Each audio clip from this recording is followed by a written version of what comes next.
வையத்துள் வாழ்வாங்கு வாழ்பவன் வானுரையும் தெய்வத்துள் வைக்கப்படும் என்ற தெய்வப்புலவர் திருவள்ளுவரின் வாக்குப்படி ஆழிசூழ் இவ்வையகத்தில் இச்சைகளை துறந்து உலகில் வாழும் உயிர்களின் நன்மைக்காகவே தன் வாழ்நாளை அர்ப்பணித்த தியாகசீலர்கள் எண்ணற்றோர் நம் தமிழ்நாட்டில் உண்டு.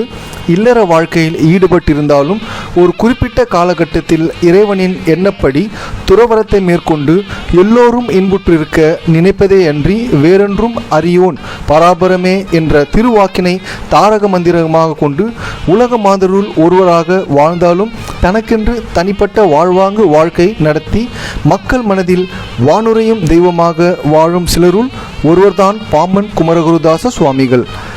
சைவ மதம் தழைத்தோங்கிய 18ஆம் நூற்றாண்டின் இடைப்பட்ட காலத்தில் தோன்றிய பாம்பன் சுவாமிகள் தமிழ் கடவுள் முருகன் மேல் கொண்ட ஆழ்ந்த பக்தியினால் தமிழ் மொழியில் பல பக்தி நூல்களை இயற்றி பக்தி கமழச் செய்தார். தமிழ்நாட்டின் தென்கோடியில் அமைந்துள்ள ராமேஸ்வரம் என்ற ஊரில் சாத்தப்ப பிள்ளை செங்கமலத்தம்மாள் தம்பதியினருக்கு திருமகனாக அவதரித்தார் பாம்பன் சுவாமிகள். சுவாமிகளுக்கு பெற்றோர் இட்ட பெயர் அப்பாவு. பிறந்த ஆண்டு உறுதியாக அறியப்படவில்லை. இருப்பினும் கிபி 1848 இருந்து 1850க்குள் இருக்கலாம் என்று நம்பப்படுகிறது. தனக்கு முடிவு காலம் நெருங்கிவிட்டதை அறிந்து கொண்ட சுவாமிகள் சின்ன சுவாமி ஜோதிடரை அழைத்து திருவான்மியூர் அருகில் ஒரு இடம் தேடுமாறு கூறினார். அவர் கால்களை விரித்து கொள்ள கால்களுக்கு இடையிலான அந்த அளவை எடுத்துக்கொண்டு அதே அளவில் ஒரு இடத்தை வாங்கினார். 1929ஆம் ஆண்டு மே மாதம் 30ஆம் தேதி காலை 7:15க்கு தன் பக்தர்களை அழைத்த சுவாமிகள் முருகனை நம்பிக்கொண்டு இருக்கும்படி கூறிவிட்டு தன் மூச்சை நன்றாக உள் இழுத்து கொண்டு அமர்ந்தபடி சமாதியானார். 36 ஆண்டுகளுக்கு பிறகு திருவான்மியூர் பாம்பன் சுவாமிகள் கோயில் கும்பாபிஷேகம் ஜூலை 12ஆம் தேதி நடைபெறுகிறது.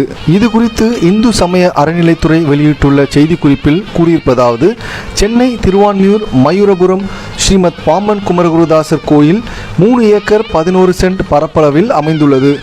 இந்த சொத்தும் இதில் அமைந்துள்ள கோயிலையும் நிர்வகிக்க ஸ்ரீமத் பாம்பன் சுவாமிகள் தேஜோ மண்டல சபா என்ற அமைப்பை ஏற்படுத்தியிருந்தார்.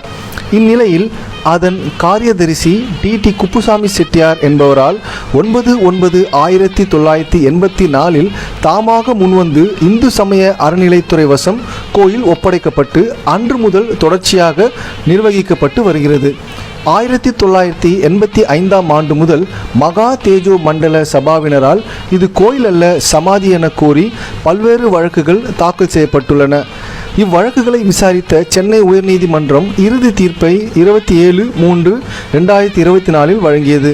இத்தீர்ப்பில் அது ஸ்ரீமத் பாம்பன் குமரகுருதாசர் கோயில் எனவும் அதன் நிர்வாகம் இந்து சமய அறநிலைத்துறை கட்டுப்பாட்டில் உள்ளது என்பதை உறுதி செய்தும் வழக்கை முடித்து வைத்தது. எனவே சென்னை உயர்நீதிமன்ற தீர்ப்பின்படி இந்து சமய அறநிலைத்துறை சட்டம் மற்றும் விதிமுறைகளுக்கு உட்பட்டும் கோயில் நிர்வாகம் நடைபெறுவதற்கு ஏதுவாக கோயில் நிர்வாகத்திற்கு விரோதமாக செயல்பட்டு வரும் அமைப்பை சின்னசுவாமி சமாதி நிலையத்திலிருந்து வெளியேற்றி ஸ்ரீமத் பாம்பன் குமரகுருதாசர் கோயில் நேரடி ஆளுகையின் கீழ் கொண்டு வரப்பட்டது. இதைத் தொடர்ந்து சுமார் 36 ஆண்டுகளாக பக்தர்கள் ஆவலுடன் எதிர்நோக்கும் ஸ்ரீமத் பாம்பன் குமரகுருதாசர் கோயில் கும்பாபிஷேகம் ஜூலை 12ஆம் தேதி வெகு விமரிசையாக நடத்தப்பட உள்ளது.